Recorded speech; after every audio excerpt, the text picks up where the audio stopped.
I, Sea Voyager. Welcome to Aeternum, an ancient land of fantastical legends. The Loreseekers, four of the finest storytellers of the New World, await your arrival. They'll spin ye a tale of mystery and adventure, so grab an ale and rest yourself from your journey across the cursed seas. Hey, what's going on, everybody? Welcome. This is Loreseekers number 17, and we are your hosts. I am Jibs, and I'm joined by Champ.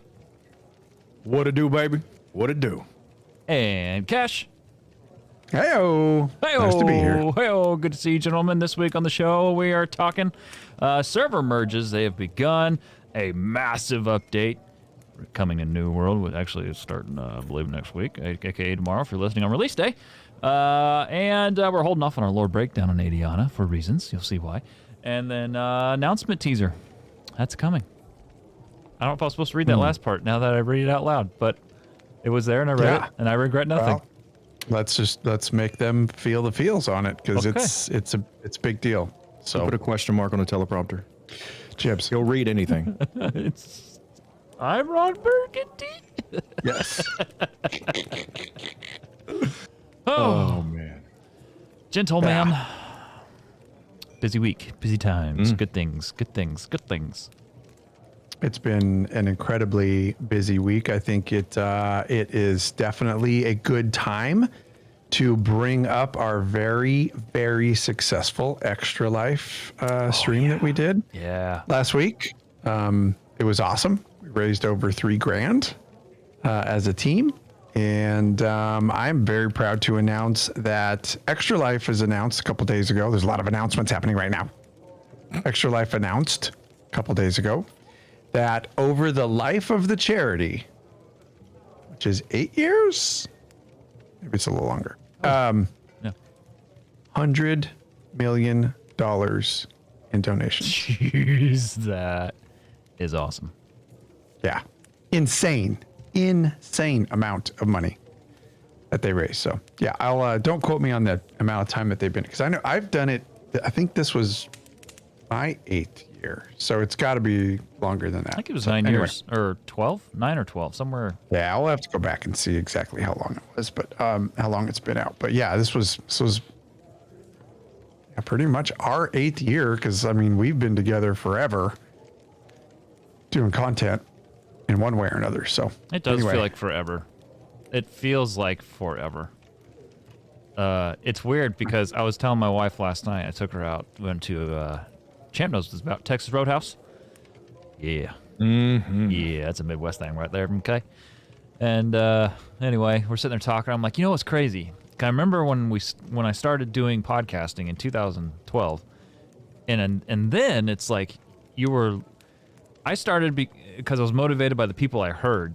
You know, when I was young, I was really, really young, and I just wanted to be heard. I just wanted to do what they were doing. Now I feel like I'm on the flip side when you've been doing it for so friggin' long, and then you've got people who are starting shows because they're listening to your shows, and it's just, I was like, wow, it's really cool. You know, it's just kind of full circle kind of thing.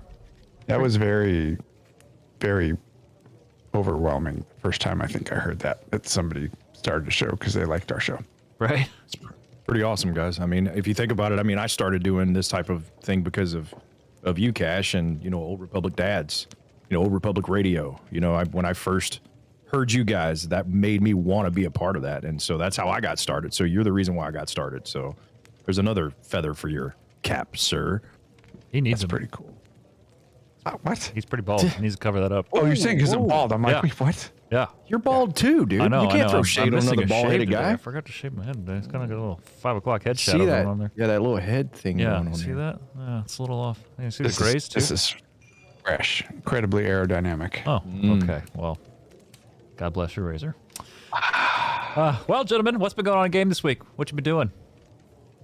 I got my Voidbent armor set done. The whole thing?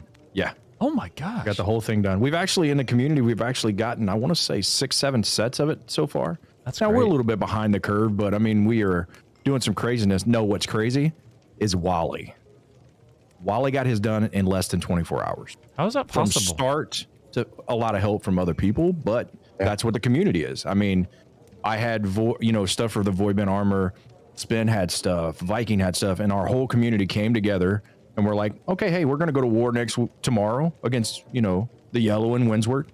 Let's help the guy out, and we did, and it was really awesome to see the whole community come together, dropping motes, dropping Tolvium and a Cinnabon. I know it's not Cinnabon, but every time I say that, I get the It's so good. It should turn it into so it looks like a little Cinnabon. That'd be freaking hilarious. That would be awesome. And then last night, you two gentlemen, myself and two other members, Jeffy and Viking, we cleared Genesis last night for the first time. Yeah, just really good. That was fun. That was fun. That was a challenge. That last boss. Woo. Yeah, I think it's funny. Everybody was like, "Oh, the last boss is so much easier than the first." Oh, no.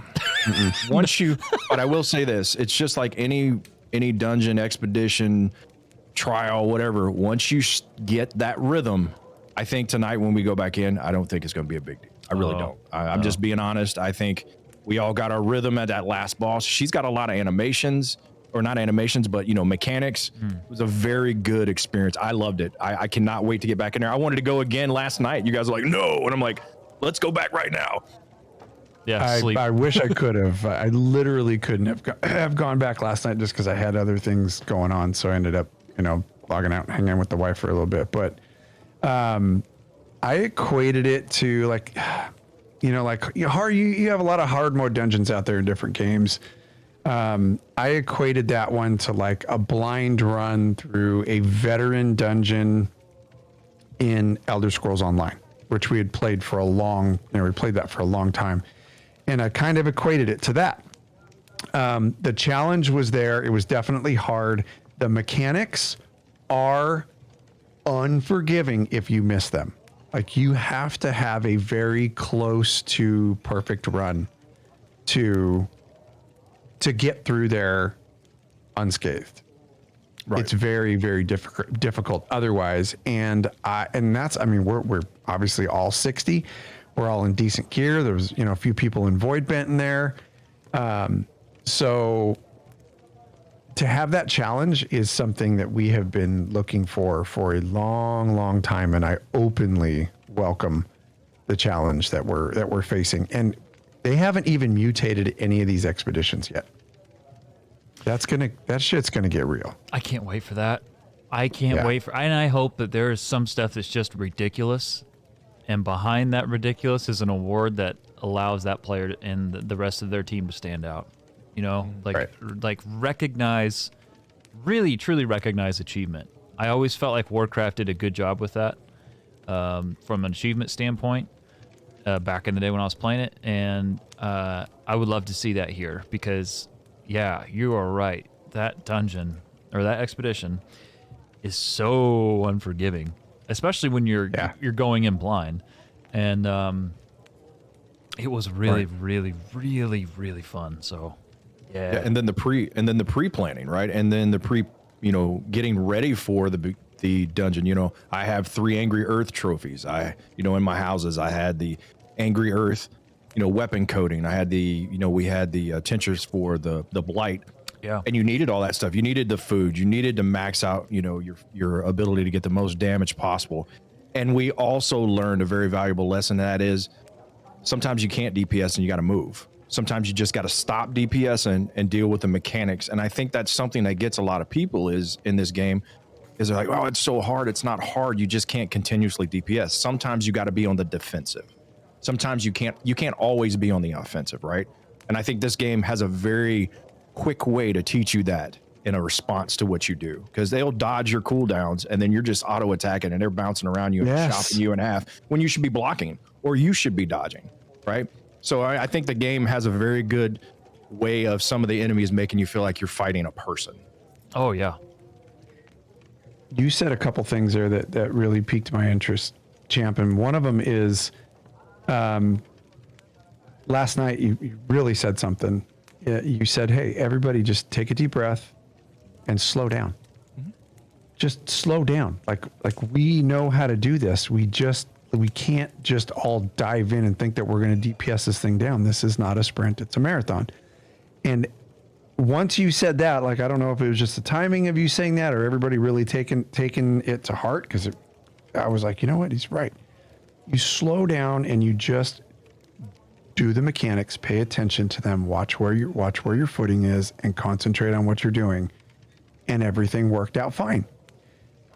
The other thing that I wanted to mention is that just exactly what you said, there were things that we needed to do to pre-plan for this expedition, certain items that we needed to get to assist us while we were in there, and I don't remember that being a thing in any other game, like end game type content. Like, do you guys remember anything like that ever? No. Not to this Having extent. to like get certain potions and, you know, certain buffs that you have to get. I think I think that's new. And I think in some games you had minor things you did, but that went to the wayside. In this game, I had the best gear I can possibly get. It's void bent. You know what I'm saying? I've got really high watermark on my weapons. I got really high watermark on my jewelry, and I still needed that stuff. I still got chunked. If I didn't pay attention and move when I needed to, I still got chunked for half health, 3/4 health. And it's like, and like Viking said last night, I realized I had to slow down DPSing as a tank and deal with the mechanics and then use my stuff to keep aggro, right?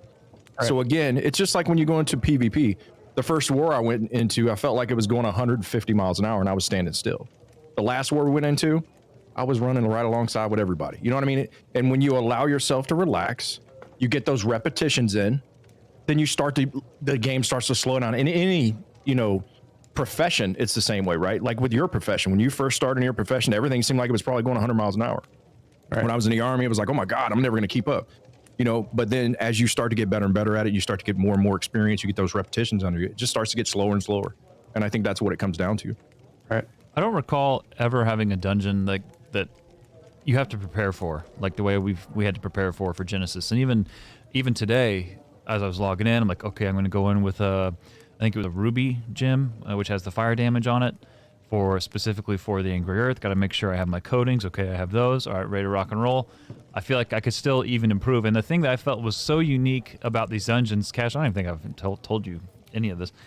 I was going ranged last night, really ranged heavy, and it was kind of a newer build. I was switching some things up a little bit. But normally there's just a dance between like a tank and a healer as far as positioning in typical MMOs, right? You know, like from anything that we've really played.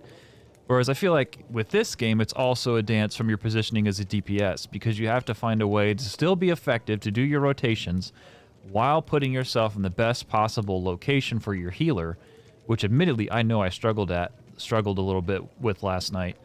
And so the healer is allowed to put the heals in the correct spots to where people can truly benefit, especially when it needs to happen. So I remember at one point last night, and like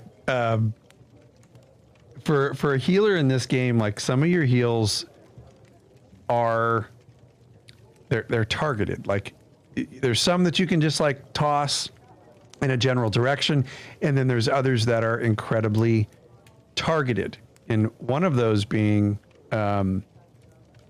or protection, or sacred ground. So when I dropped my sacred ground last night, I dropped it on accident on Jibs, and like I kind of like looked off to my left, and I saw that my sacred ground was on Jibs, and he's ranged. He's back there with the musket, and I just went, well, enjoy the heal and stay in it, because that was a gift. So because now I'm dealing with a cooldown where, like, you know, we have those three skills, and they all have cooldowns on them. So you have to pick and choose where you put those. And like last night, like I made a couple mistakes, and one of them was dropping it on one single range dude behind me, who's probably fine anyway, instead of like right on the tank that's just getting his ass beat. You know, by this plant. Right. And Viking, you know, he went down a couple times in the fight, and it was because the DPS took damage. I'm not trying to be funny, but I mean, when we take away from the heals for the tank because we don't get out of position, we're not paying attention to the rotation. That's why I like that there's no DPS meters, because you're not chasing the DPS meter. So one day they might come. So why not enjoy it now when it's at its cleanest form and just slow down? Like I said, it is a marathon, not a sprint. you know, and just getting that in your head.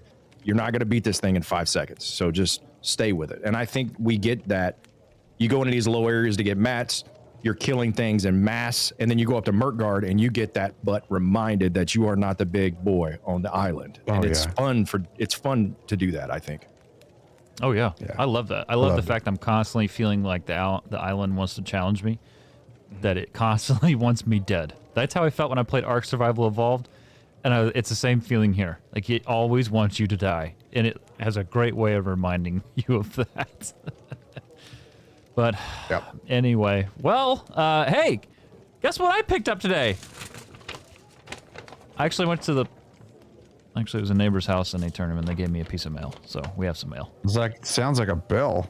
Well, this actually may be a bill. Forward that to HR. This is a bill. Jeffy! Jeffy! Jeffy! But anyway, we got an email here. This is from David. And by the way, folks, you can always email us, loreseekerscast@gmail.com. And of course, you can call us. Leave us your voicemails. We'll play those here too. 765-382-6961. So David says, "Greetings, adventurers. I was listening to your latest podcast and enjoyed you guys trying to make sense of the shattered obelisk, the shattered mountain, and the conundrum of frozen time that those pose. Though I have not been to Shattered Mountain myself yet, I have been vexed by the shattered obelisk from day one. I have this idea in my head that it just has to have to do with the height of both the obelisk and the mountain. What if there was this bubble around Aeternum, and Aeternum itself is frozen in time, and anything that is high enough looks, from our point of view, frozen, whereas time on Aeternum keeps on going? There is something that doesn't line up with this theory, but because if Aeternum is frozen in time, then why do now people keep coming to it, and why do people on the island live for hundreds of years over and over again? Or is Aeternum stuck in some kind of loop? I'm not sure yet, but the idea of a bubble around Aeternum is something I can't shake, like a persistent thought in the back of my mind. What do you make of this? Greetings from Germany, and thank you so much for all things you do, David." Frozen in time, or a loop. Or maybe like a basis of purgatory where time is so slow it's almost non-existent.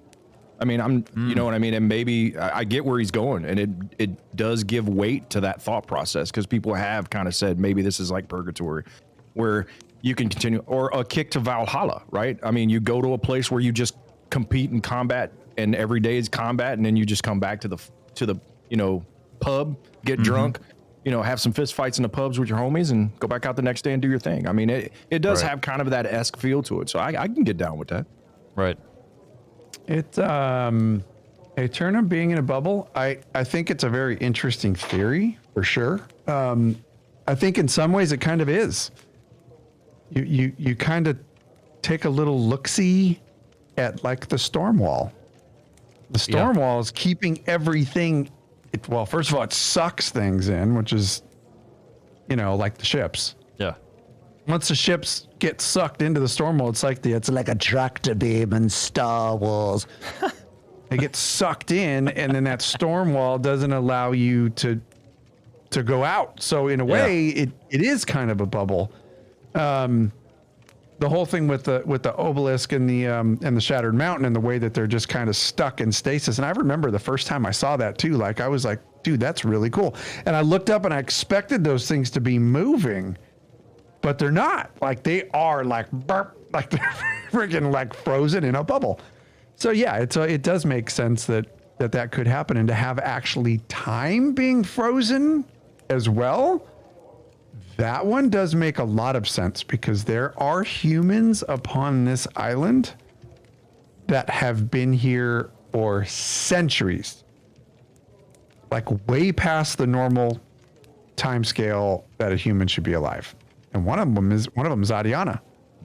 So yeah, like I'd buy it in some twisted way for sure. Yeah. Right. It's funny sorry. Go ahead, JB. No, go ahead, bud. It's funny. When you were talking about the Shattered Obelisk and how it was frozen, I remember when Champ and I were in the closed beta, and I remember we saw it at some point, and I looked up and I thought, is that bugged out? Yeah, Why is they that? didn't fix that. Why is it frozen? What's that doing? What's going on up in there? You can't use bug. You can't use that word. It's too soon. Is that glitched? Is that what that is up there?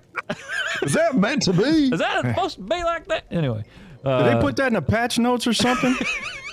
And speaking of patch notes, have you guys seen the changes to like, Yes. gear score or high watermark and stuff? So one of the things we're going to talk about tonight is the expertise change.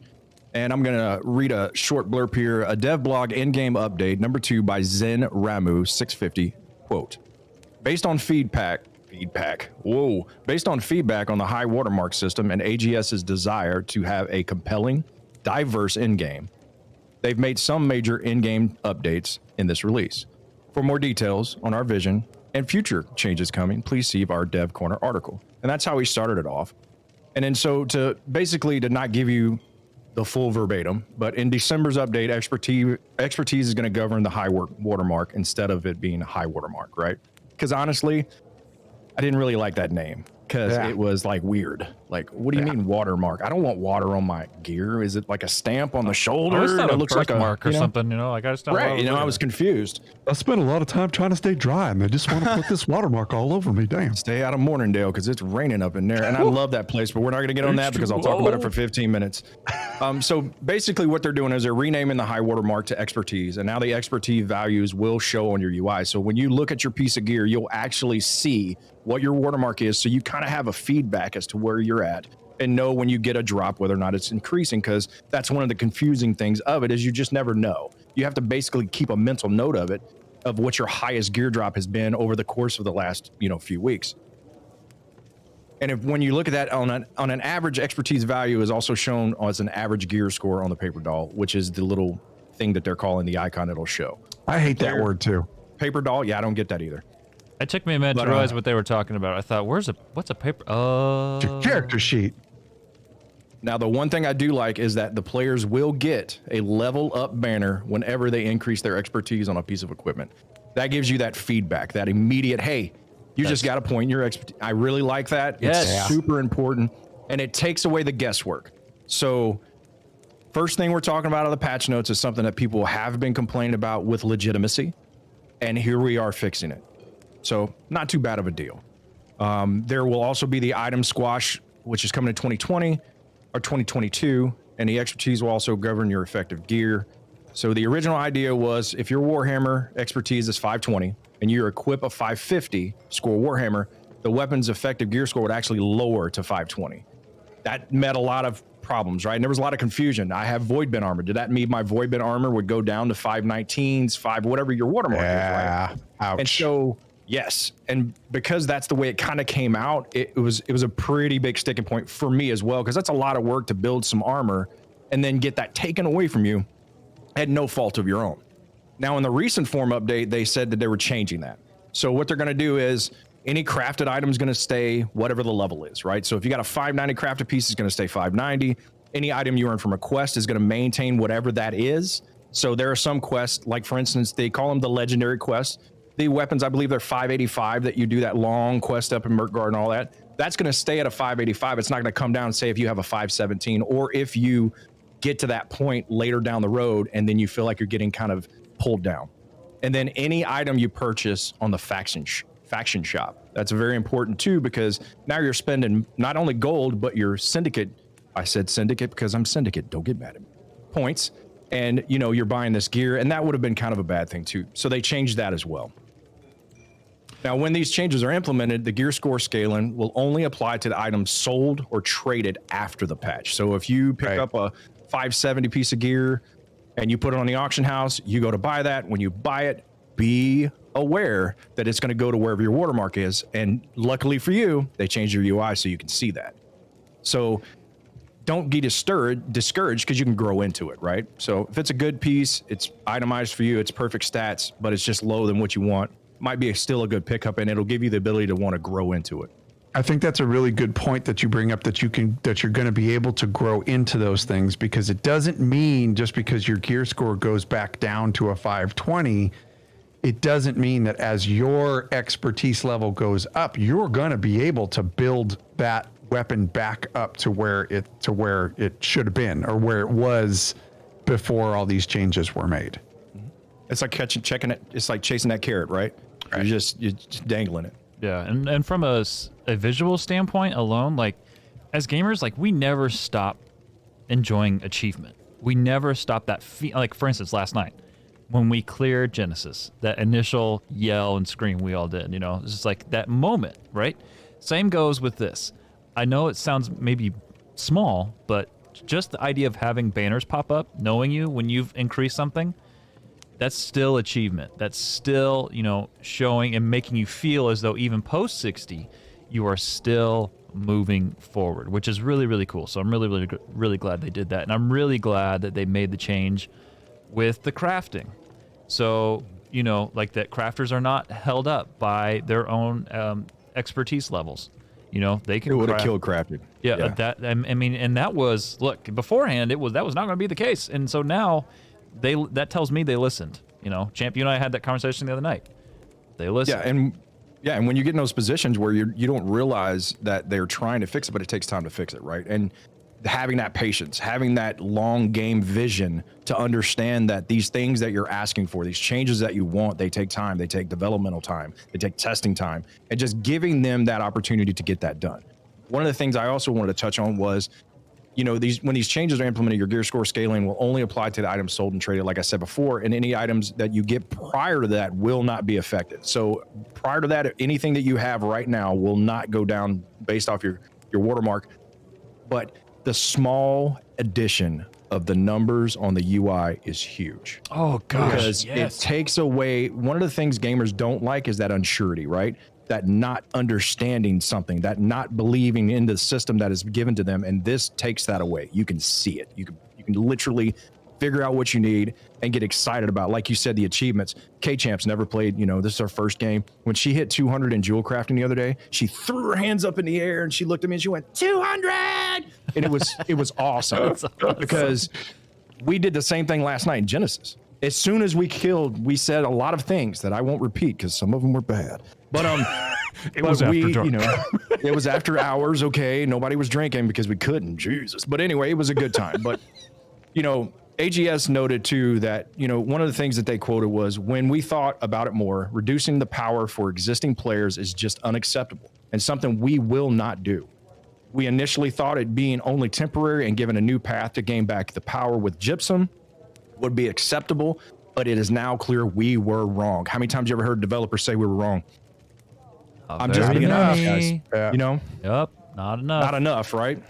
Yeah. And then, and to come on at, AGS Dev Ziv, he said in a forums post, and quote, this updated system will also give players alternative ways to equip themselves if they don't want to engage an expertise system. Crafting especially will gain even more importance in New World, since any item you craft will be usable at that gear score regardless of expertise. Quest and faction shop items will be other alternatives to good gear, and both are things we can continue to introduce more of in the future. We acknowledge this change will create a difference between the way the game worked before this change and after. We recognize that some players who haven't hit 60 yet and acquired their gear may feel like the game got harder for them. Hopefully this is offset with the addition of Gypsum as a new avenue that previous players did not have. In addition, sorry, go ahead. No, go ahead. In addition, we're going to cover Gypsum. I'm just all excited about Gypsum. I know you are. I saw you get all bright up. You leaned into the mic like, what's my turn to talk about Gypsum? Catch the skill on here. But in addition, when we implement the gear score scaling, we will now only reduce the effectiveness to the middle of your expertise and the item's gear score. So if your musket expertise is 520 and you buy a 600 gear score musket off the market, your effective gear score will be 560.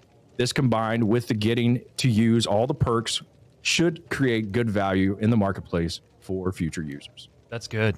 Yeah, that's good. You're not completely killing it, And if you can build up the crafters, right? Yeah, we've said that. Oh yeah, yep, yeah. If you can build, go ahead. I mean, yeah, you're right. If you can build the crafters up, I mean, you take care of your crafters. Hey, you have community already, right there. Craft gear from crafters should be the best gear in the game. Yes, I'm sorry, it absolutely should be, especially for a sandbox type game. Yep. And AGS, you're missing out on helping the crafters. The gear that drops from Genesis, if that was not bind on pickup and it was bind on equip, that would give crafters the ability to make massive amounts of gold add gold and value to it because that, what's it, the oh my goodness, the Angry Branches? Earth gear. The Oh, Angry yeah, Earth yeah, yeah. gear from Genesis that you get the pieces for that you make. Tracking. If that Yeah. was not bind on pickup and was bind on equip, the economy would blow up because the crafters that are at high 200 would be able to craft that gear and implement that gear into the trading post, and people will be able to buy that gear. Now what you have to do is you have to level armor smithing all the way to 200 to use that gear to get into a good watermark. And that's cool to have that incentive, but I really feel like that was a miss on the crafting capabilities to grow the economy and to let the crafters be able to give something out to the market and kind of build up the characters. Even if the mats are completely ridiculous to make a piece, it still gives that ability to run off of that. Gotcha. I wonder how, and that's kind of an interesting point. So I wonder how that would affect the economy and gear progression if these items from the last, like the final boss, was available for purchase. I'll be honest, I'm kind of ignorant in that regard because I do not recall ESO, SWTOR, or Warcraft doing that. Did it do that? No, I think most of that stuff was bound. If you earn it in some type of a difficult content, I think it's pretty much, for the most part, has always been bound. Yeah, You know, I mean, unless it it's has, like a yeah. Right. different drop or something like that. You know, Right, but if you needed, so the pieces that you get from that, which is like a vine or something, and I apologize for not knowing the actual term, but you know that if you were able to also sell those, so people who go in Genesis could sell those on a trading post, and then the crafters could craft it for whoever, and then it would really build and stimulate the economy and let the crafters kind of get a little bit more gold flow into this thing. But it's just a point. You know, I'm gonna play devil's advocate there. Someone in chat, Real Wally, says you could at least trade to players in raid though. I would love that. Oh wait, no, we can still trade to players. What am I doing? Yeah, of course you can. Never Most mind. of the stuff we got last night, you couldn't trade. You Most of couldn't? the stuff at Genesis, it was all bind on pickup. There wasn't a thing in there that I could give anybody. I thought you could trade even if it was bind on pickup and you were in the group. Is that not? That's not a thing. Or maybe we tried to do it in the Genesis and we didn't try it outside, and I destroyed everything before we got out. Well, I didn't destroy everything before I got out. The last lady in the place destroyed everything before I got out. yeah. Yeah, She killed my destroyed, deer. Yeah. She destroyed our will Yes, she did. for a while. She For said, damn "I'm sure. gonna remind you that you are useless right now."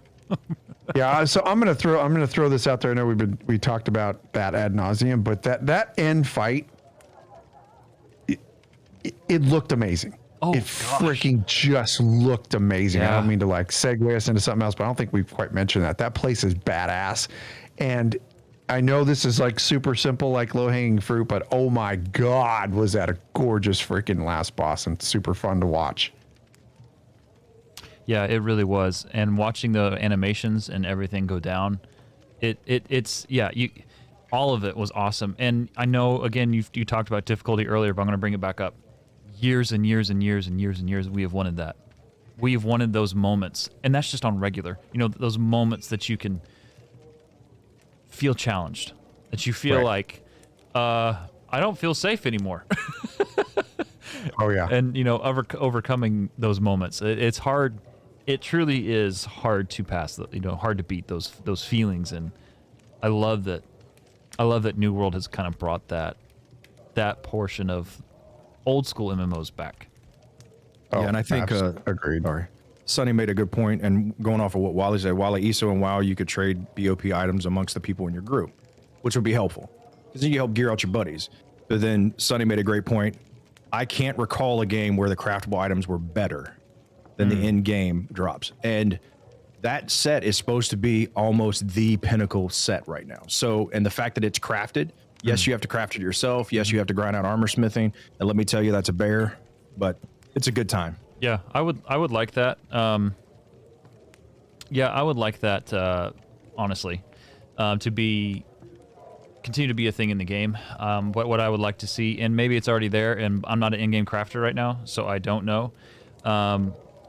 But like I would like to see resources dropped that are specifically for crafters to craft the best in-game gear. That's what I would love to see, to further incentivize you to get in the game. And maybe it's already doing that and I don't realize it, and I'm sorry. I'm not an in-game crafter, but you know, I think that would be pretty cool. Right. And then some of the notes, your high watermark progression will not be reset, and any high watermark you had earned will be converted into expertise. After players have earned sufficient gypsum, you only get that every 18 hours. At first, it started out at 23. Now they've changed it to 18-hour cooldown. So that's pretty good. Yeah. I mean, if you think about everything we've been talking about and how the changes are, there's two things you got to take away from it. One, you're getting a better UI and a better system to track your watermark. Yes. Or now your expertise. And most importantly, the devs are listening. Yes. And they're not being concrete heads, right? They're not just saying, nah, this is my game. You mind your business. I'm not being Blizzard. Oof, right? I'm sorry to say it, but they're not being Blizzard. Yeah, it's actually nice. And then, you mentioned it previously when you talked about how they just owned up to, hey, yeah, like this was part of our design, and we realized that was wrong. So we fixed it. Yeah. Based on your feedback. Like, oh yeah. Thanks for catching it, Right. It's pretty cool. Right. And into addition to expertise, one of the big things they're adding is, and I know it's already been kind of alluded to, but that's gypsum.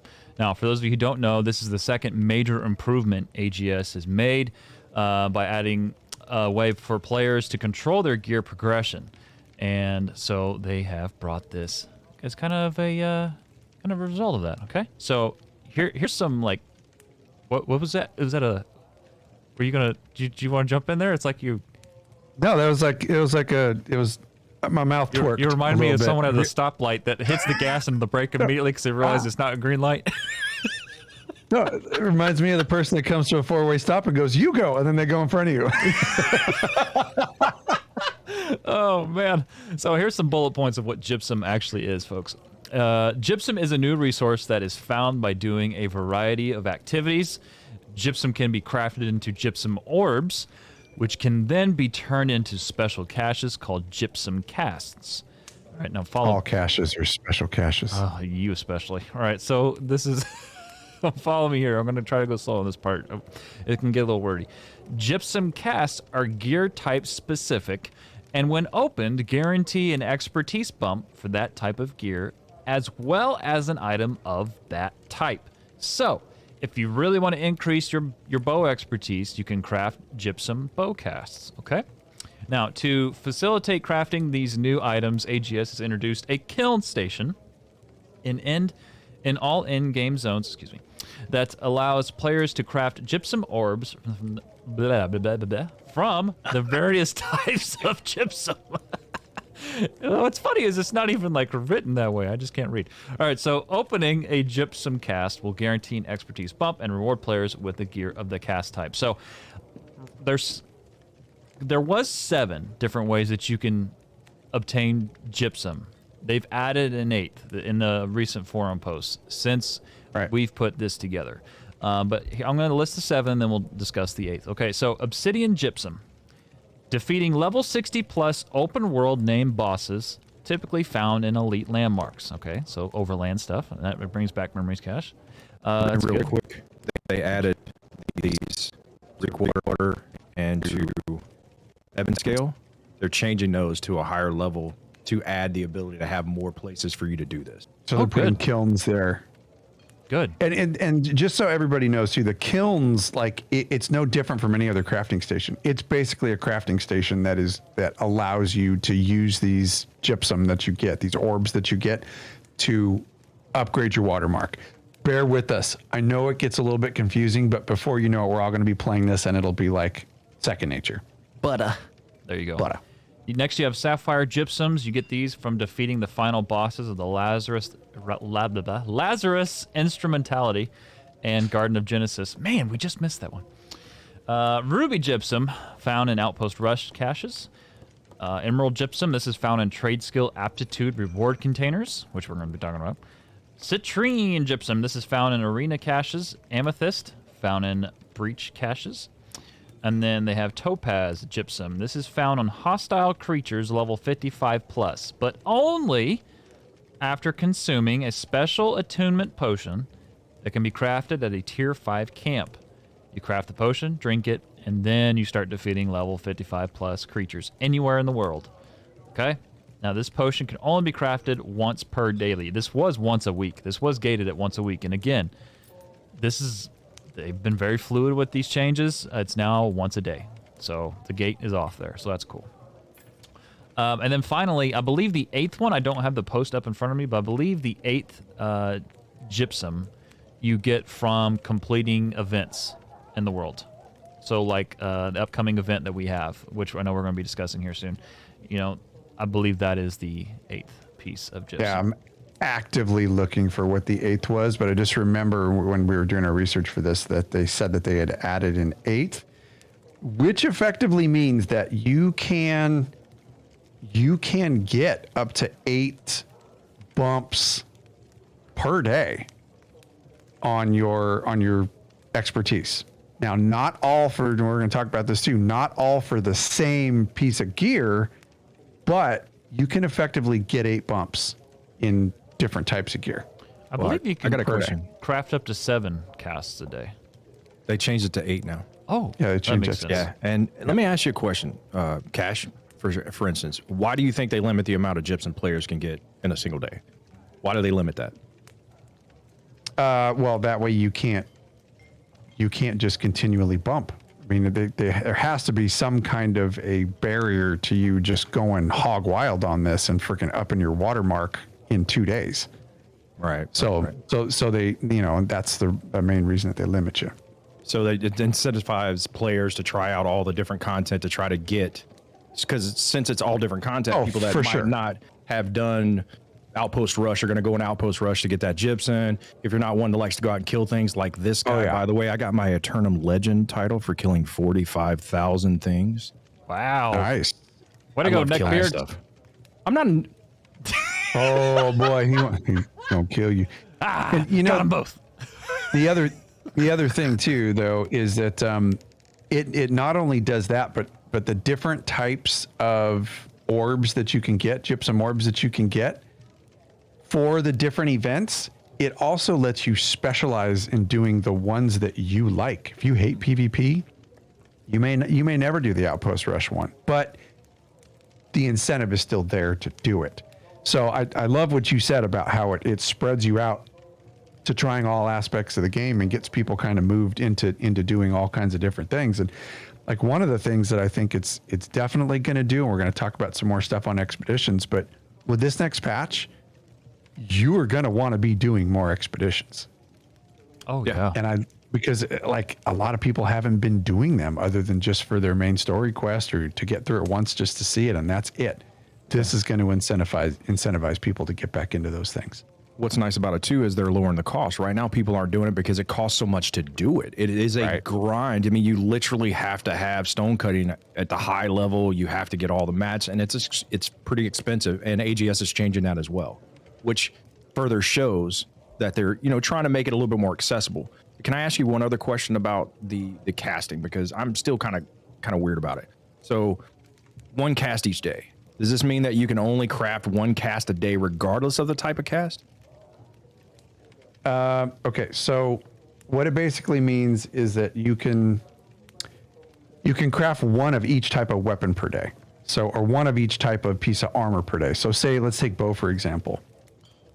You can only cast, or you can only make 1 bow cast per day, or say 1 fire staff cast per day, so that you only get 1 bump in that particular weapon per day. So if you were to spread all these out, it's probably going to take about 35 bumps for you to take something from the lower levels all the way to 600. Take about 35 bumps for you to make that happen. But you just can't do it all at one time. So even though you have multiple ways to get orbs and you can get multiple orbs a day, you can only bump your life staff 1 time per day. Or your bow one time per day. Yeah, and it's like we said, it was at 7, but they bumped that up to 8. The other thing that they've also done is lowered the cooldown on say you bump up your life staff one day. The cooldown used to be 22 hours, but they've updated that. It's now 18 hours. I like that. So like it depends on like what time you grind throughout the day. Right. So they're giving you a bigger window for your play times per day. Right. And like if you get up in the morning before you go to work and it might fit in that time period. You can time it to where you can jump up, do it right before you go wherever you got to do to go out and do your business, come back, your cooldown's running while you're not at home. That's a good concept. Yeah. Yeah, and then so there's also that difference between the gypsum orb and what the gypsum cast is, and it's actually like an extra step that they added in there to limit the number of cast types that you can craft per day. So that's kind of why there's a difference between the gypsum orb and the gypsum cast. I really like all of these gypsums that they're adding and the rewards that come with it, with the orbs and then the casts. Because at the end of the day, what this does, and Cassius and Champ too, because you were there, this brings me back to ESO when they had, specifically and only when they had events. In other words, you would get specific caches for doing specific things. What does it do ultimately? Ultimately rewards you for playing how you want to play. That's what you want in an MMO, especially sandbox. You want to be able to go do whatever you want. And if you can reward your players in the process by doing something they love, well, that's a win all the time. There's no loss there. And I just got into ESO before we came to here, right? You know, only a few months, and I did a couple events, and you could see that it would make you do things that you normally wouldn't do to get the pieces that you needed to turn in to get the stuff, to make the mounts or to make the gear and stuff. So it fits in line with something I think is very familiar with that type of thing. But I have one other question for you, Cash, since you kind of did the research on this. Jewelry. Dude, my watermark is so low on jewelry because you can't get it. You can't find it. There's nowhere out there you really can get it. What are they doing to fix that? Okay, so this did become a point of contention for a lot of people in the forums, and they were asking a lot of questions about jewelry because of that issue right there. It just doesn't drop. It is so rare where that jewelry would drop. So people typically have low watermark or expertise in the realm of jewelry. But what they did with this patch is they're adding a significant number of jewelry of all types to the drop tables. Yes. So it's going to allow everybody to kind of catch up on their watermark. And and that's awesome. I'm going to call it watermark forever, and I don't want to do that. Expertise is much better. I was going to tell you, stop talking about your birthmark. Yo. I saw it once. It's on his left. Well, never mind. Oh. Yeah. So anyway, let's, one thing that I did want to talk about is the expeditions. So one of the things they're doing with expeditions, like we were talking about earlier, to further incentivize people into doing them, trick people into doing them. No, I'm just kidding, because they're super freaking awesome. In addition to the gypsum drops, every single boss in the expedition is going to guarantee one type of random expertise bump. And this includes arena bosses. So at some point during your expedition, if you are to be successful, you will get a random bump per day. Which is pretty freaking cool. Yeah. Absolutely. Anytime, I think the more and more you can lean in towards those expeditions, and as they start to add more, what are the they're going to mutate. That's the terms I've been using. So mutations, the more you see that and the more you can keep them getting into those things, and then you're rewarding them for completing those things. I think that's going to be a win. I really, truly do, because those fights, holy crap. And I know I keep going back to that from last night. Like, those fights are legitimately the best fights I've ever played in any MMO ever in my MMO career. I have never played something so dynamic, so ruthless, and it's just on the normal, like the normal difficulty. Like, it's just getting started. And if you think about that second boss that we did, or the big boss with the vines around him, right? Yes. Think about WoW and how they changed their techniques, right? Either you are doing a tank and spank, or it's a melee fight, or it's a range fight, right? Like some melee you can't do. They put all of that in one damn fight. Yeah, that equals dynamic. One damn fight. Yeah, it's not one a damn static fight. fight. That's crazy. And they have ads, or they don't, but they still have things you have to deal with. Like the last boss, I'm not going to break anybody's, I don't want to tell you, but there are things on the last boss that if you don't pay attention for a second, if your range gets too far back, anything, if you are not paying attention to positioning, you're not going to finish it. Because you won't be able to get where you need to go, or you're going to be standing in something you don't want to be standing in. So the fact that the fights are, and there's nothing, it never happened at the same time because some of the mechanics react to where you are or what you're doing. And that is beautiful.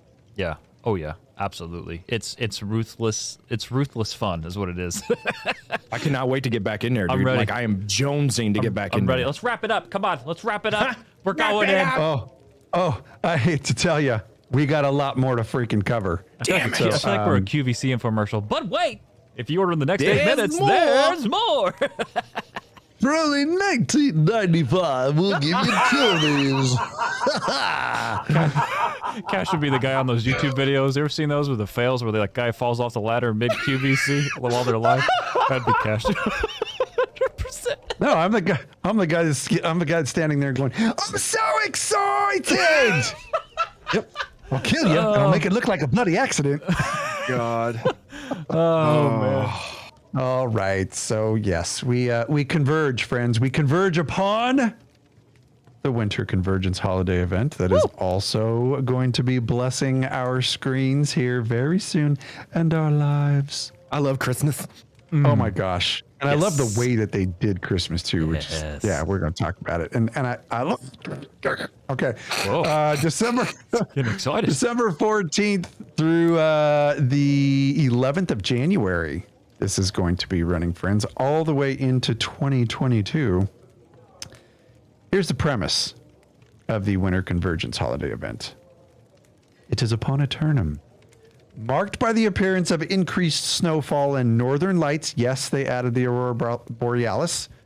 This is a time of duality and dichotomy as the Yeti, the Winter Wanderer, comes to the land. I love this premise. While in the settlements, gifts are exchanged to mark the passing of the year. Outside the safety of the walls, there rages a wintry war between the positive forces of winter, championed by the Winter Wanderer's positive side, and the negative forces of winter, championed by the Winter Wanderer's negative side. So, as the player, you take on this cause of the Winter Wanderer and you collect winter tokens from repeatable events all across the land and turn them into a holiday shop containing rare and cosmetic items. That is what we've all been freaking waiting for, and I can't believe the game is 2 months old and there's already a freaking holiday event, which is freaking insanely awesome. I'm excited. Dude. Santa! Sorry. Okay. I like no, Santa. you're good. You're good. So these tokens and the way that you can get them, the events that are going to be taking place. The first one is called Ice Caves. Ice caves are appearing all over Aeternum because of the Winter Warrior's desire for a forever winter. They are snowy and icy caves that the Yeti use. Yes, we are going to see Yeti. They use their powers to freeze and make snow fall. The rest of Aeternum will look like these ice caves if the onslaught of the warrior is not stopped. These caves will remain behind after the event as scars on the land, sources of wintry magic that refuse to melt even with the warrior's eventual defeat by the player. I love that so much. Faith in us, yeah.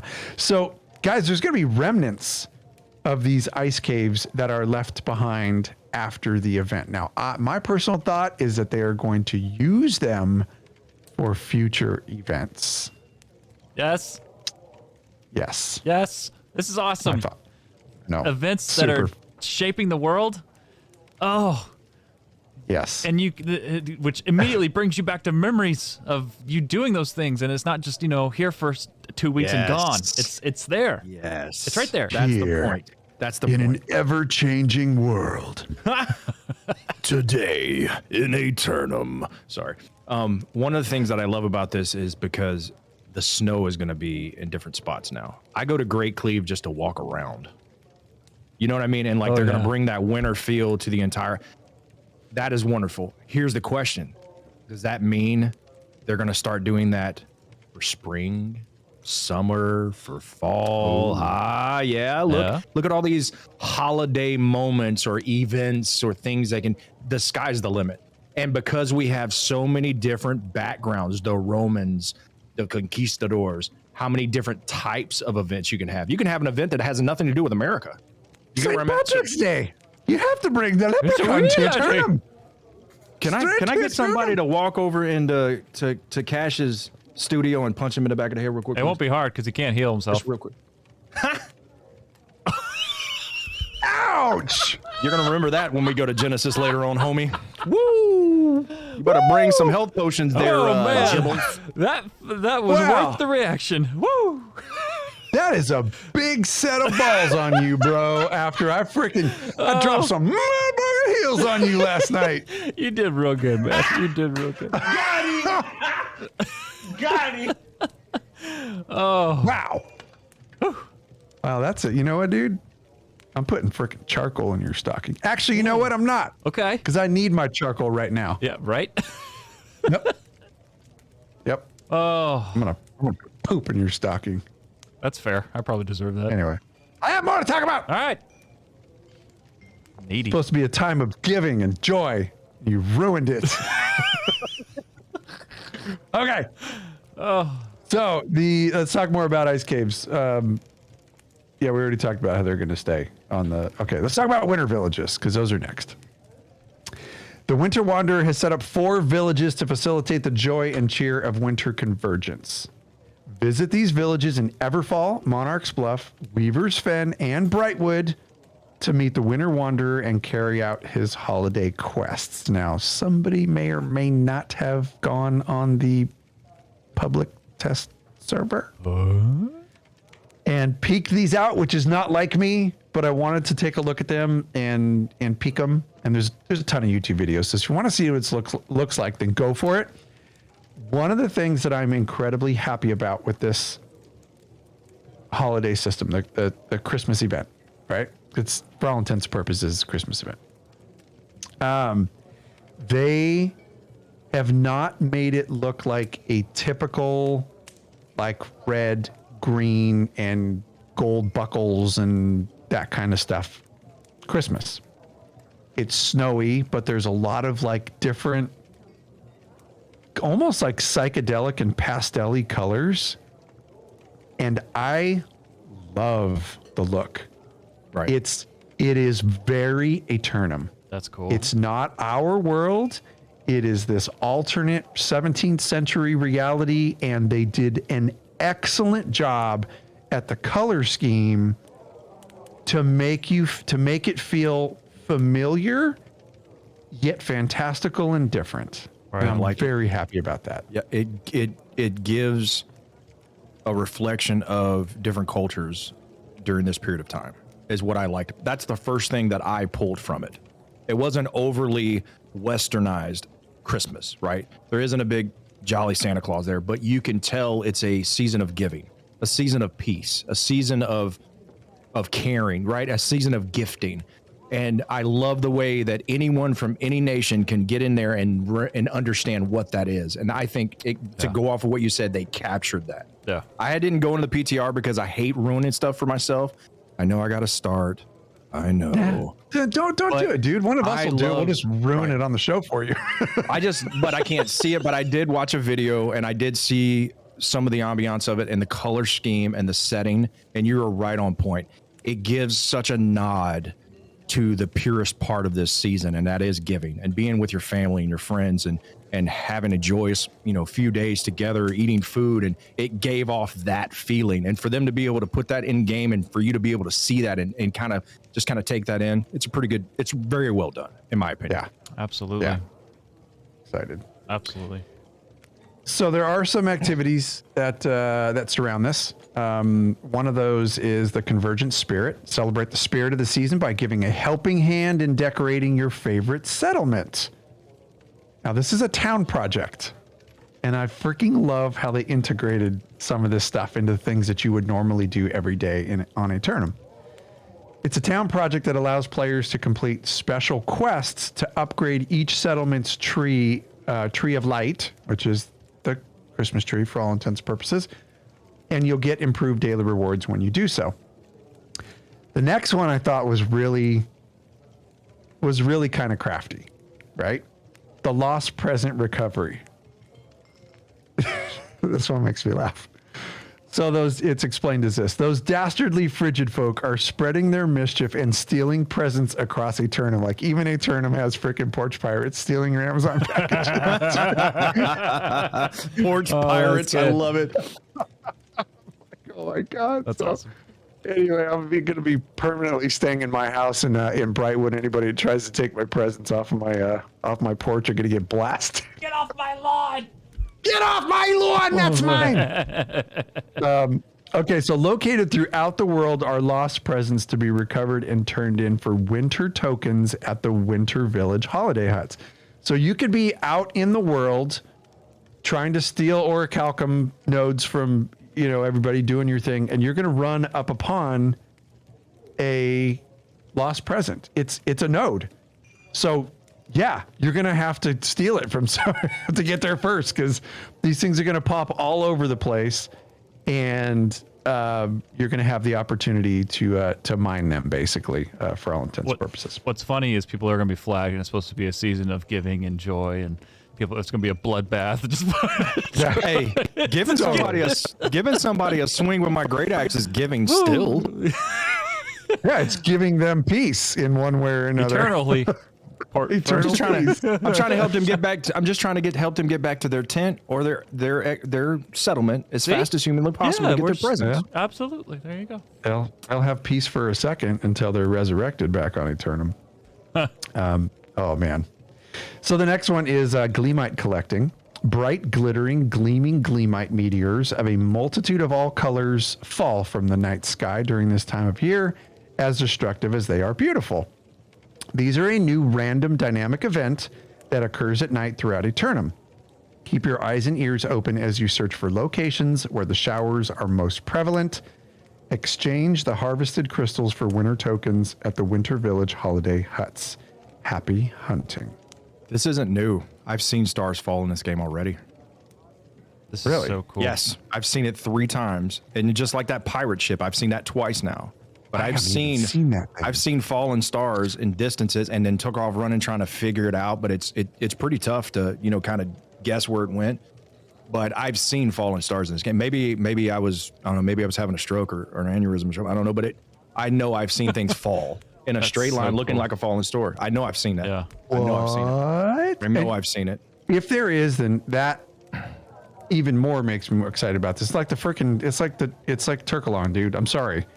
The introduction of Turkalon into this freaking game and not saying anything about it is exactly the kind of freaking mischief I want happening from AGS. Absolutely. Yes. Absolutely. It's beautiful. Yes. Yeah. Yes. Don't tell me in patch notes. Let me walk over a hill and walk up to a 40-foot turkey and him start shooting a laser beam at me and dropping eggs of flame at me. That was amazing. That was one of the best moments I've had finding something random. And we laughed so damn hard if you ain't seen the video, you should go watch it. It's pretty cool. It's pretty My funny. favorite's listening to Solus say, "What is the lore with this? What is the lore?" Don't worry about the lore. We took care of it. We hope we're right, but we took care of the lore for you on Turkalon, so go watch a video. Okay. Icy winds and the winter wanderer bring with them. Here's where it gets super hot. This is so hot right now. New armors, new weapons, furnishings. I should tailor the new weapons part, because no, you're not getting daggers in this stuff. New armors, weapons, furnishings, skins, consumables, and a delightful present gifting emote, all themed off wonderful Aeternum holiday of winter convergence. I can't wait. Oh, I can't wait. Yeah. And a reminder to everyone who's listening, on release day on Monday the 13th is tomorrow. So yeah. Wow. That is happening so quickly. And there's actually, I know we're all a huge event guys when it comes to MMOs. Admittedly, it's understandable why we didn't have one for Halloween. The game just launched like less than a month prior. Yeah. So there's that. But just the fact that we get to do this and just get to experience it all for the first time ever, it's going to be pretty pretty awesome. Guys, I think we have a little word from Manscaped before we continue. Should we, apparently Solus has put together something that we should check out. Yeah, apparently we were all part of it in some type of a D&D session. Okay, all right, well, let's take a listen. We'll be right back.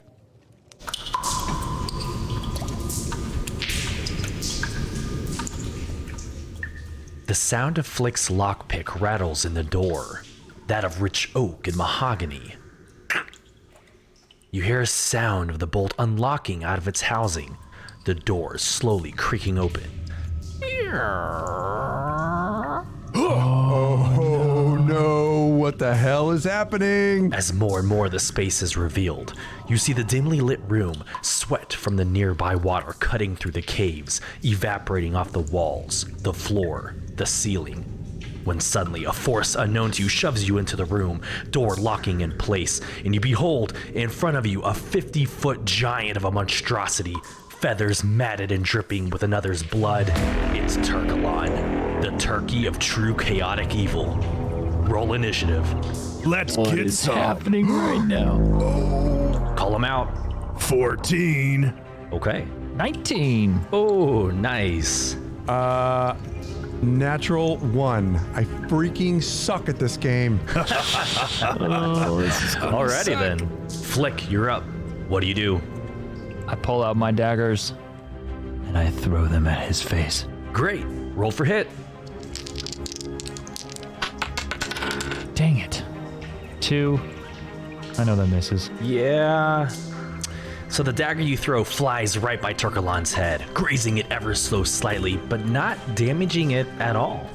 Ulfmir, you're up. Ulfmir pulls out his great axe, charges to the enemy, and slams his execute.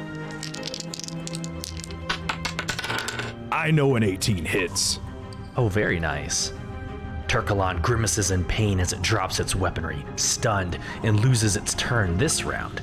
Surprisingly, Cassius, you're up next. Cassius waves his hands in a circular motion, green wisps emanating from his fingertips, creating a cloud of swirling smoke at his feet. With a final thrust of motion toward the smoke, a loud crack sounds as he finishes the spell. Behold, you peons! Before you appears a weapon unlike no other. A weapon so great that the likes of which of Aeternum has never seen. None dare stand oppose the whirling blades of 7,000 RPMs, but also safe on the skin, and a light so bright it threatens to illuminate every inch of this very cave. Enter the Lawnmower 4.0. No bush has ever conquered its undeniable power. Oh my god. Okay. Interesting. I didn't know they had lawnmowers in this world. Is this allowed? I mean, should we check the rules? I'll allow it. But roll on a performance check. Natural 20! Is this really happening? Can he do this? Oh, okay. Cassius begins to push the lawnmower towards Turkalon, Flick and Ulfmir falling in behind the assault as Turkalon cowers in place, wings now at the defense, protecting his...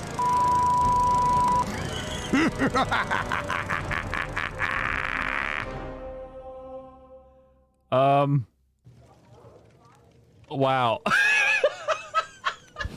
Oh. Welcome to playing Dungeons and Dragons with us. Oh. You want a good time? Call us for D&D. Oh my god, dude. Yes, sir. So anyway, friends, you want to get 20% off your order and free shipping? Treat yourself. It's the holidays, and for those who need buy something for the one you love, there you go. Go to manscaped.com and use the code Loreseekers at checkout. Oh, that was the first time I've heard that live.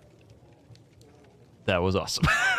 Dudes, that stuff, I know what's coming, and I can't help it. I love making that stuff with you guys. That is so much fun. It's just like the expedition we did during Extra Life that if you are interested in seeing it, we've got it on our YouTube, and I'll put a link in here soon. But that expedition we did where we role played through that whole expedition, we have got to get to doing that on a normal basis. Because boys, I don't care if anybody else enjoys it. I love it. It's so much fun, dude. If you have not checked it out, head to our YouTube. We did, during our extra live stream, we did a run of the depths in New World. And we did it with role play, like Dungeons and Dragons type flavor, where our DM, Solus, was narrating stuff, and we just went hog wild on effing with each other and rolling dice for stupid shit. And and at the same time, like, it's all on video, like we're going through the dungeon, and it was a lot of freaking fun, and it's up on our channel and people seem to like it. Agreed. So I think we should do more of those, because that was really freaking cool. Now all I hear is like for April Fool's in New World, just a lawnmower kicking on whenever ads spawn. And just going across the floor. Oh, anyway. Yeah, and the actual Lawnmower 4.0 doesn't sound like that. It's actually a really nice piece of equipment. Yeah, it is. This stuff's legit. It's real nice. Yeah. Oh, well, so to kind of continue going through these patch notes here, we've hit a lot of stuff today, and it's been a lot for you to digest. But there's one last part. And there is a whole lot more, okay? So we encourage you who are listening, go check this stuff out. Just real quick, 16 new quests in Morningdale, 13 new quests coming to Restless Shore, seven new housing quests being added that are really, really cool. The narrative is excellent. You're going to want to seek out the NPC Glaucomo Altavoli and the settlement First Light, Everfall, Monarch's Bluff, or Windsward. Glaucoma? Yeah, sure. Glaucoma. You better have the glaucoma. I do. To get those started. Look like cigar weed. What's that? Cigarette? It look like a cigar weed. It's cigarette. Well, you got to seek out Glaucoma Altavoli. Somebody needs to get him to a dispensary real quick. Who let him say the damn dude's name? I mean, who did that? Something wrong with my undubla magala, okay? Your undubla? Oh, you're what? I'm done. I love it when you create shorts. You're welcome. Oh, God. man. So anyway, you can check that stuff out. I gotta mute myself. It just keeps going. The combat system, they're updating the PvP formula. Crit damage application is changing, and chat's blowing up. Fantastic.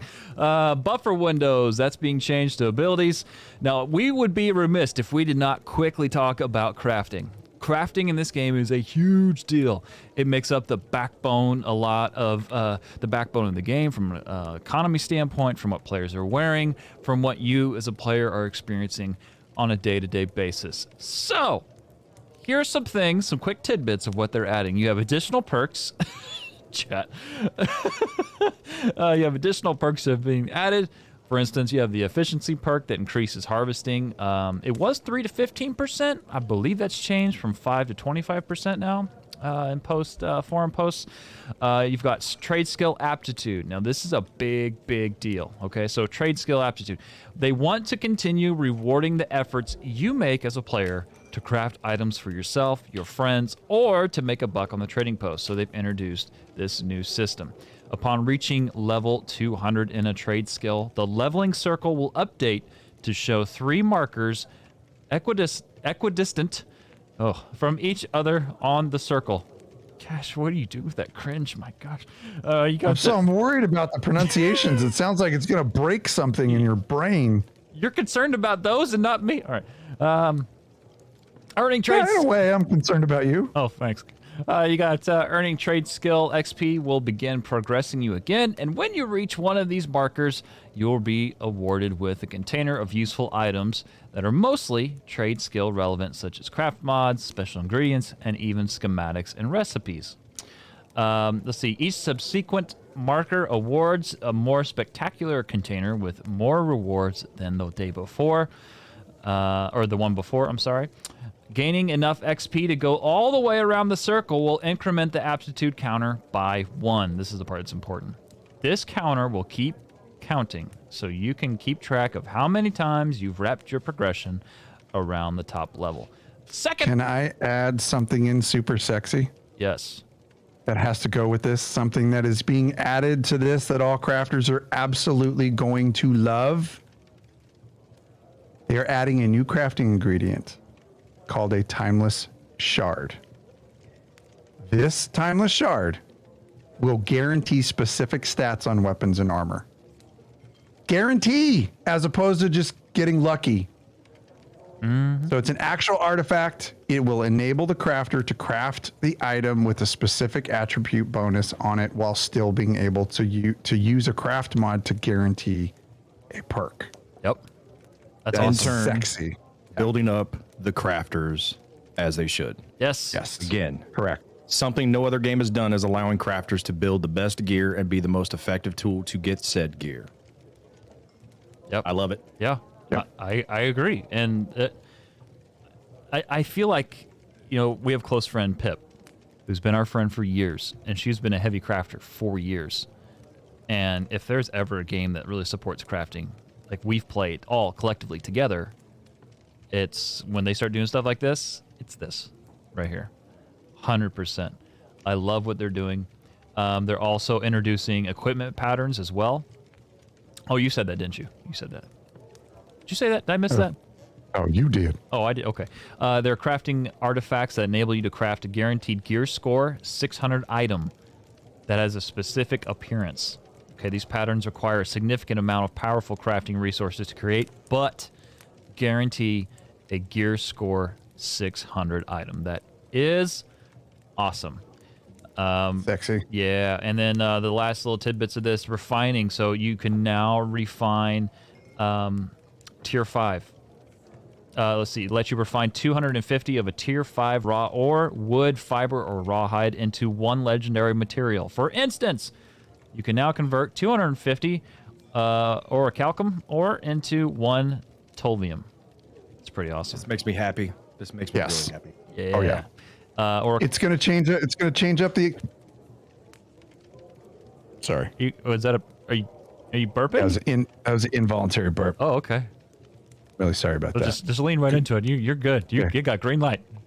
Go ahead and leave that It's in. a- Don't edit that out. Okay, it's a one way. You keep going. It's no one's stopping you. It's going to change the economy a little bit with this with the cost of certain items, because now you can just use 250 of something raw to make yeah. something legendary. Oh, yeah. Which is it's good. It's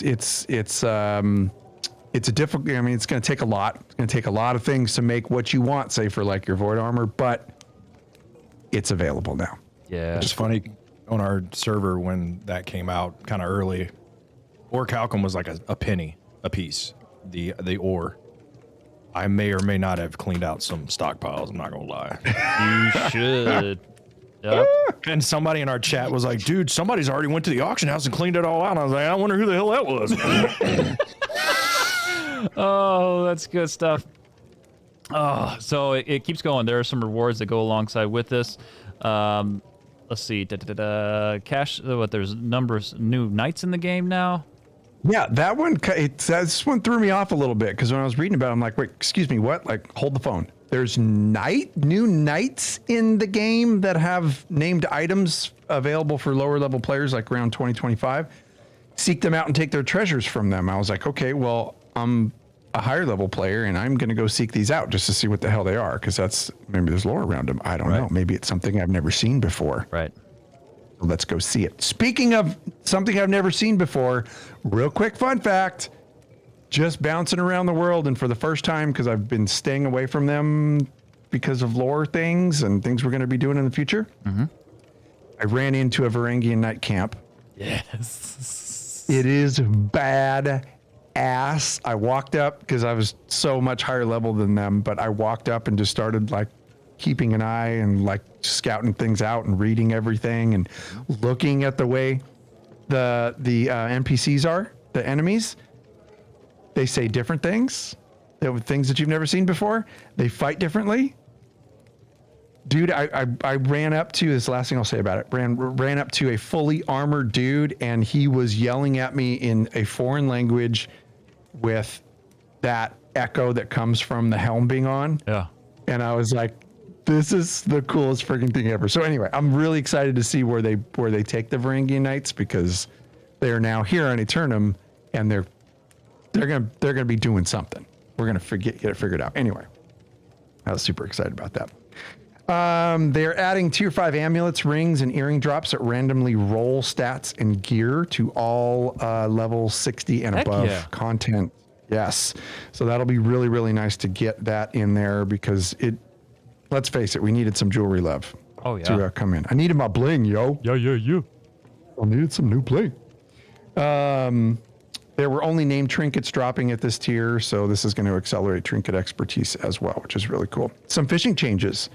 A number of fishing armor items are now eligible to be bought and sold on the trading post, which is cool. Yes, absolutely. These are all items that a player could potentially not get during fishing quests as reward boxes. Sometimes roll one piece out of 2 or 3 at random. And this fix will ensure that all players will have access to these pieces of armor to complete every set if they wish to do so. Last but not least, here's some notable fixes. Ambient audio has been added to various crafting and refining stations. Better support for multi-monitor setups. And they are now providing information on maximum number of unique items a storage shed can hold. Whew. Yeah. Hour and a half, baby. This was the notes, and this was portions of this was cliff notes. So yeah. That's huge. This to me, this whole thing, Champ. I think I talked about it with both of you. This to me is a foundational patch that lays the groundwork for truly what we hope a very bright future for this game, because this is like where it starts. Like all the things are starting to kind of, go in the right slots, and buttons are turned on, levers turned up. We're, good. This patch is going to bring a lot of people back to the game. Oh, absolutely. There's no doubt. And it's like, if you have been frustrated and upset with the things that have been going on, and I just can't stand it, and that's just fine. You've taken your break. Let this patch settle in, come back around, see if you like the game, see how things are going. Server merges are already going. Oh yeah. They're already going. The first server merges have been successful, friends. So you're going to start seeing an increase in server populations around. You're going to start seeing notifications that your server is going to get merged. And I think that's a really good thing. Like, they were able to do these server merges successfully and not break stuff. So that is pretty cool. I think the only thing that happened was that the companies that were coming over that had ownership did not get their gold yet, but that is going to be taken care of. Like, that's not a bug. It just hasn't happened yet. So, one of the things that I want to say, though, that has been a positive from the leaving of some of the player base is how many of the players on our server we've gotten to know. Yes. Yeah. Right. Like, I'm going to bring up Pope, for instance. I mean, Yeah. I never would have really gotten probably to know him like I do right now, or Grammy, or, not to, name a bunch of people, but there are people on our server that I might not get to meet if they were 2,000. Sorry about that. Yes, sir. He gets excited. He heard Pope and he's like, "What, Pope? What?" He's a good boy. Yeah, he's a good boy. But I mean, I've gotten to know some people on the server that I probably wouldn't have got to know. And so I try to find the positives. And again, yes, I know we're positive people, but if you're not into that, you probably shouldn't be here, because that's what you're going to get. You know what I'm saying? This is what we do. We try to make positive things out of anything. And I love the fact that I've gotten closer relationships with people that's not in my community.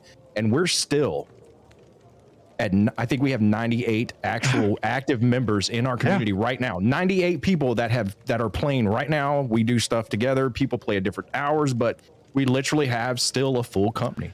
And that is because of the game and because of the community that we have and how great the members that we have. Because how many times have we gotten messages, "Hey, just wanted to let you know, I randomly dropped into Discord and everybody's following me around. Somebody just randomly followed me and helped me and never spoke." We were talking about that earlier, right? And just that's what this is about. And maybe if the community was larger and we wouldn't have had this downtime a little bit, maybe that wouldn't have developed as much as it did. But we're having a good time, and it's fun to see people still enjoy their encounters in the game. Yeah, I think that's one of the coolest things is that at the very base level, man, there's a game behind this. And to see just like what you said, to see that many people still having a freaking amazing time and hanging out with each other and good stuff happening, that makes me so excited for what is to come when everything is hammered out and stabilized and the game is just clicking along and running super smoothly. And those times are coming. It's just going to take some time. And we're all like, even right now, where there's still bugs and there's still problems, we are still having a freaking blast with this game. And so is our community. It's like, oh, cool. Yeah. Do it then. The community is awesome. I've never, I don't know. I was Champ. I think I was talking to Champ last night, but I've never seen a community that blurs the lines. Actually, the line isn't even there. They blew apart the fence that separated PvE and PvP players. Right. Because our company in-game does not care what the content is. They're all about it, and they help each other out, and they go full bore at it, which to me, it honestly caught me off guard for seeing this happen, because I've never seen this happen. Usually there's that hard line. You have your PvEers and your PvPers. Not here. All for one, man. It's awesome. What's crazy for me too is we had our group of people, our core group, right? You know, the Vikings, the Sunnies, the Pips, and if I forget your name, please don't get excited, but I'm trying to hurry. And then I also added another group of like Edge and his wife, and you know, Loremir and Jeffy, and you know, all those people. They are like a core group of people, and now they found us, and we all enjoy each other's presence. We're the same type of gamers. We like to do a little bit of everything, right? And everybody's super supportive, and if that's all I get out of this game from this point forward is the friendships that I have, I'm good, man. I mean, we've already helped people in our community deal with some hard times. Yep. We've been there for them. You know, there is such a commitment to our group of people from everyone within, and it's such a great place to be. And that's what this game brought to me, and that's why you always get the positivity. Because as far as I'm concerned, the bugs to me are second nature things. The positivity and the community that I have, and I'm sorry if you don't have that, but we do, and that's why we love this game, and that's why we always sound like fanboys. Come on in. Come join us. Come on in. Water's fine. Oh, wow. What a show this was. Awesome. This was fun, guys. Wow. Wow, wow, wow. Well, hey, everyone, thank you so much for tuning in. We hope you enjoyed this show. This was Loreseekers, the podcast for New World. And friends, you know, if you enjoyed the show, let us know how we're doing. Leave us your reviews. Continue with your emails. We've been getting quite a bit of email content behind the scenes.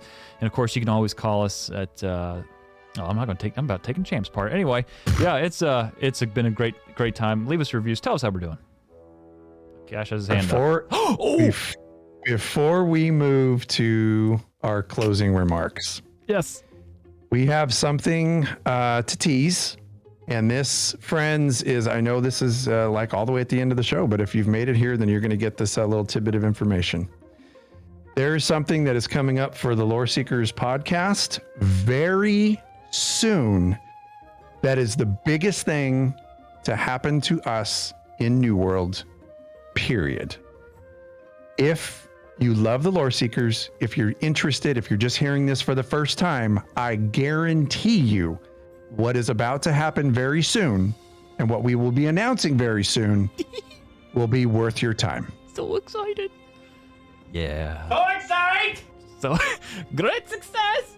Oh my God. Well, you know what, though? If you're really excited, you can call us at 765-382-6961. Please keep your message to 1 minute or less. You can email us at loreseekerscast@gmail.com. Find our podcast, written lore lessons, and articles at loreseekerscast.com. Friends, if there was ever a time for you to follow us on social media, now is the time, because we will be announcing that little tidbit that we just hinted about very, very soon on our social medias. Follow the show for that particular information at LoreSeekersCast on Twitter. Follow us on Instagram at the same thing, LoreSeekersCast. If you're interested in following our personal accounts, you can follow Jibs at JibsIRL on Twitter, Champ at Champ2504, Sullis, who we dearly missed today, but wasn't able to make it due to work. We miss you, buddy. We love you. You can follow him on Twitter at Sullis, and you can follow myself at LoreSeekerCash.